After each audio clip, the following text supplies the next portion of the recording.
Welcome back to It Is Also Written Ministry, part 11 of Who Would Have Thought It?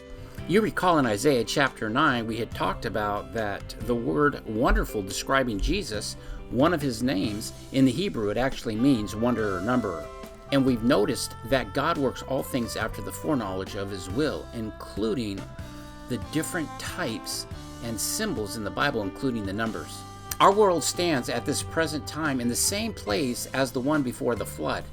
The old world was condemned by rejecting the message in its type, and the new in the antitype. We're going to notice how remarkable the coincidence. After the proclamation of the glad news of the coming of the Lord by Enoch was flatly ignored by the old world and the preparation neglected, Noah declared the end of the world in his generation. As God declared the danger to the old world by the preaching of Noah in one generation, just so has he forewarned the world of its end in this generation. As provisions was made before the flood for those who wish to escape the ruin, just so he has provided means and faculties for all who wish to evade the doom that confronts our world. Not to enter into the ark built by the hands of men, no. That was only a figure. But into many mansions prepared by the Lord himself, not into an ark floating over mad waters, but into mansions resting on foundations of precious stones. The dreaded flood is a type of the dark millennium. As God's faithful people were saved then, so shall they be saved now. But the sinner now shall perish as the sinner then. So the flood a type of the destruction of the wicked. If the flood is a type of the millennium, and the generation that perished then a type of the generation now living, then the number of days employed in the destruction of the old world must be considered with the destruction of this present world. And the Lord said unto Noah, Come thou and all thy house into the ark, for thee I have seen righteous before me in this generation. For yet 7 days, and I will cause it to rain upon the earth 40 days and 40 nights, and every living substance that I have made will I destroy from off the face of the earth. And Noah did according unto all that the Lord had commanded him. And Noah went in, and his sons and his wife and his sons' wives with him into the ark, because of the water of the flood. And it came to pass after 7 days that the water of the floods were upon the earth. In the 600th year of Noah's life, in the 2nd month, the 17th day of the month, the same day were all the fountains of the great deep broken up, and the windows of heaven were open.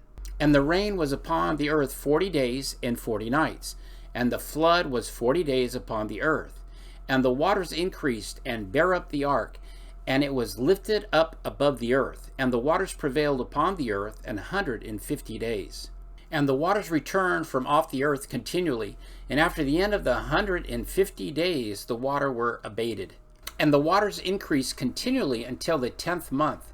In the 10th month, on the 1st day of the month, were the tops of the mountains seen. And it came to pass at the end of the 40 days that Moses opened the window of the ark which he had made. And he sent forth a raven, which went forth to and fro until the waters were dried up from the earth. Also he sent forth a dove from him to see if the waters were abated from off the face of the ground. But the dove found no rest for the sole of her feet. And she returned unto him into the ark, for the waters were on the face of the whole earth. Then he put forth his hand, and took her, and pulled her in unto him into the ark. And he stayed yet another 7 days, and again he sent forth the dove out of the ark, and the dove came into him in the evening, and lo, in her mouth was an olive leaf plucked off. So Noah knew that the waters were abated from the earth. And he stayed yet another 7 days, and sent forth the dove, which returned not again unto him any more. And it came to pass in the 601st year, in the 1st month, the 1st day of the month, the waters were dried up from off the earth. And Noah removed the covering of the ark, and looked, and behold, the face of the ground was dry. And God spoke unto Noah, saying, Go forth of the ark, thou and thy wife, and thy sons wives with thee. Now after faithful Noah sounded the warning to his generation, had completed the building of the ark, God commanded his servants to enter into it 7 days before the rain had begun. As he and all that were to go into the ark entered the wonderful boat that rested upon the dry land, with no seeming evidence that it would ever have a chance to float, the Lord closed the door. 6 days passed without any apparent sign of a flood. But in the end of the seventh day, the pouring rain from above and the gushing fountains from beneath dashed against each other, and Noah's prediction commenced its dreadful fulfillment in the devastation of the land. As the waters from above and the fountains from beneath covered the surface of the earth 15 cubits upward and destroyed every living thing by the end of the 40 days and 40 nights. They suddenly ceased from their terror to calmness and from fury to peace, and as though satisfied with the accomplishments of the victory over rebellion against truth and righteousness. Now notice, for 110 days they neither increased nor decreased, but held their level by a miracle. And when the total of 157 days were fulfilled from the day Noah entered into the ark, they began to abate. That is, the fountains of the deep opened their mouths to swallow them down in the bowels of the earth. Now we must go back to clear the apparent scriptural complication in recording the duration of the flood and the confinement in the ark.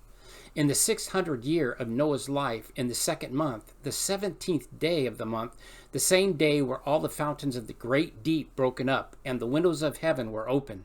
Now the second month and the 17th day of the month was the date of the solar year, according to the antediluvian calendar, when the raging flood began its violent rush against every living thing upon the earth. The same indignation of nature vehemently continued 40 days, and when it had reached its climax and wiped out the inhabitants, it suddenly quieted down.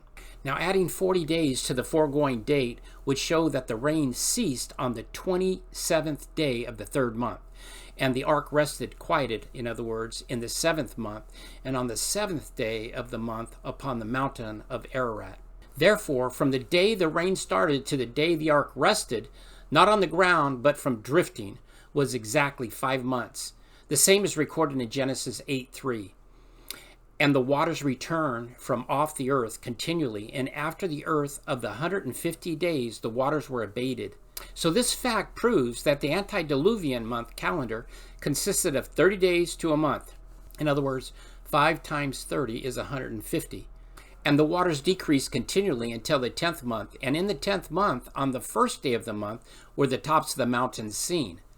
That is, from the day that the waters were abated to the day that the mountains appeared, there were 74 days, 13, to complete the 7th month, 30 in the 8th, 30 in the 9th, and 1 day in the 10th month, or 74 in all. And it came to pass in the 601st year in the first month, the first day of the month, the waters were dried up from all of the earth.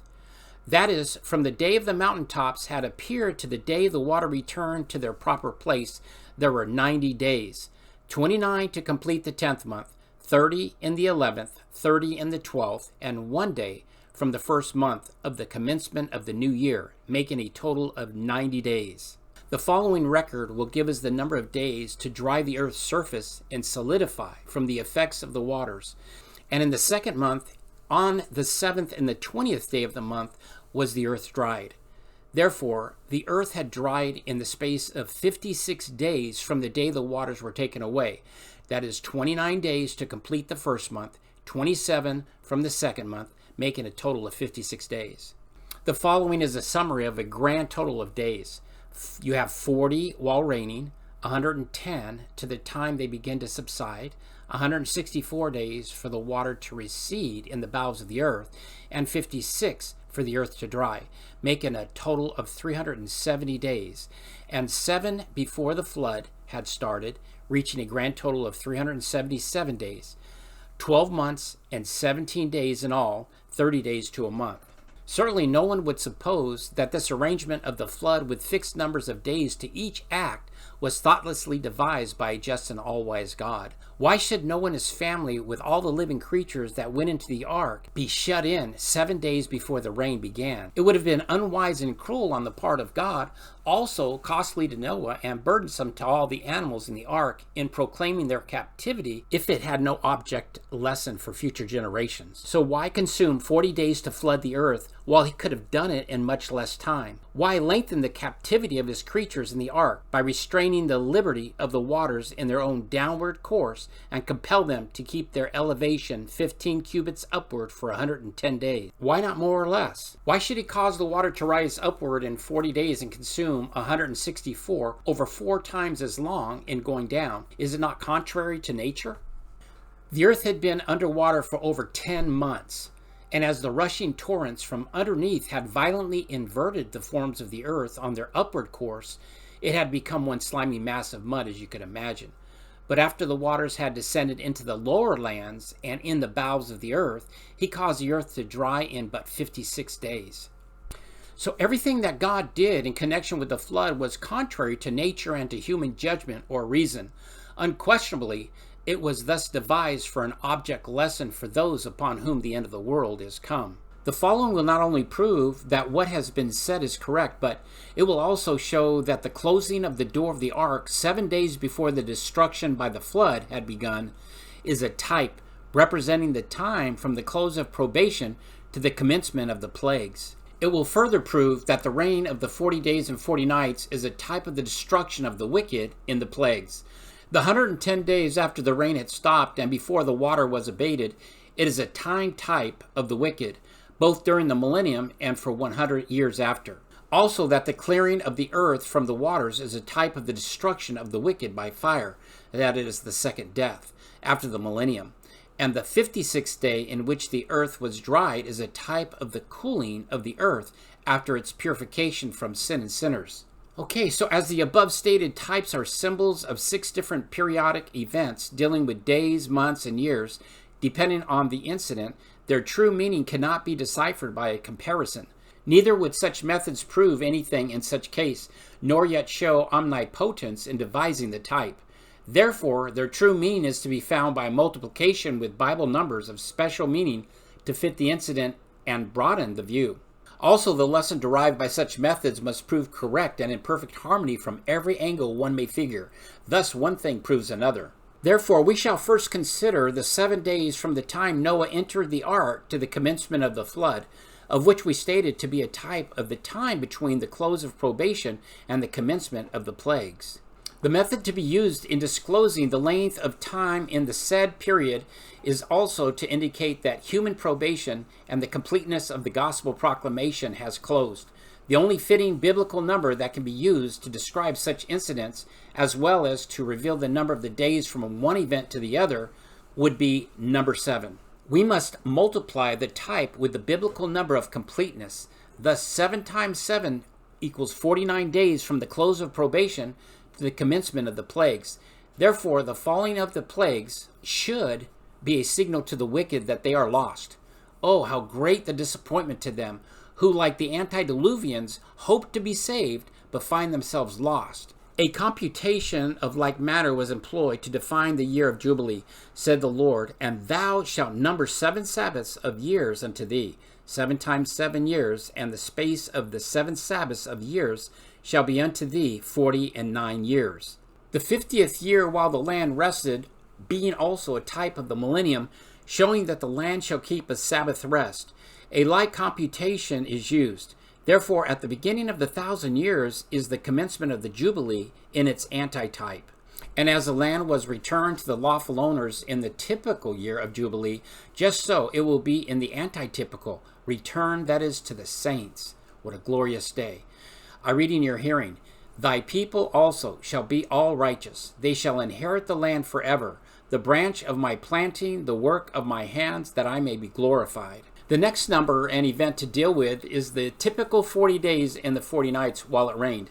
In comparison with the antitypical, the destruction of the wicked in the time of the plagues and to the second coming of Christ. The ruin of the wicked being worldwide, we must multiply the type with a number signifying universal, so as to prove that the destruction shall include the 4 points of the compass. It has been previously proven that the number 10, that is, the only fitting number, therefore, should be 40 times 10, which is 400, thus bringing the total to 449 days, or 1 1/4 year, that's 15 months, from the close of probation to the coming of Christ to take his saints. This fact will be proven from another angle in connection with another study.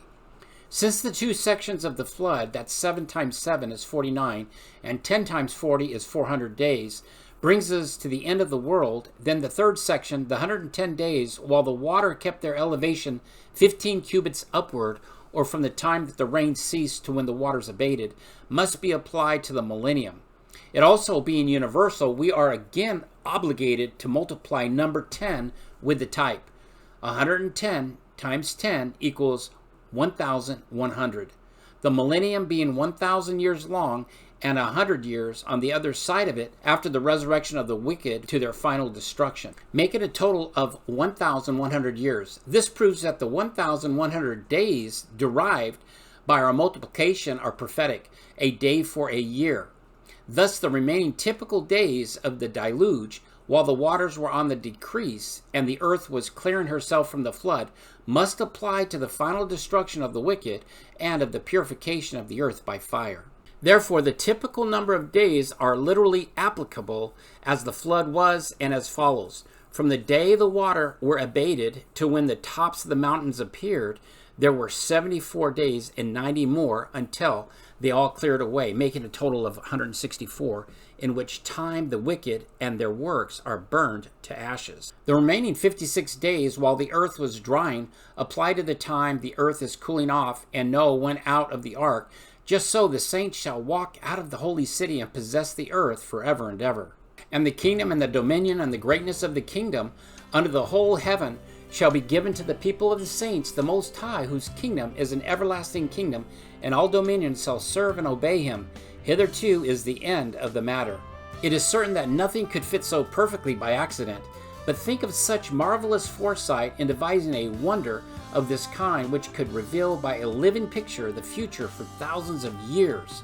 As every living thing perished in the time of the flood that was outside of the ark, just so in the dark millennium every living thing that shall return to dust, except the devil and his angels. Though men are teaching a millennium of peace, their doctrine shall come to naught, and they shall lie down in sorrow except they repent. So the idea of the millennium being peaceful for 1,000 years here on earth is crafted by Satan.